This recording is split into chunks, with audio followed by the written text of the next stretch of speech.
Hi, well, I also wanted to share a video with you wherein you have to clean up your resources so that you avoid unexpected cost in your Azure account. Now, go to that resource group that you created for placing all your resources. So let me just log on to the portal and take it from there.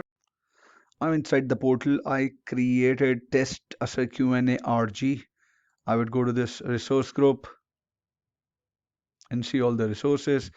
Here is my cognitive services, app service plan, app service, search service. I have web app bot, I have my app service.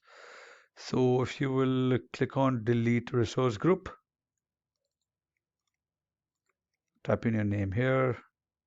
I'm in the name of the resource group, click on delete.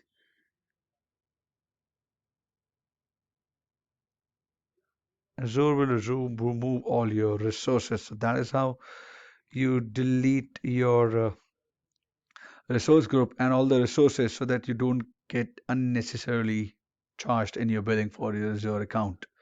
So it's deleting my resources in my resource group. So thank you. Have a great day. Bye bye.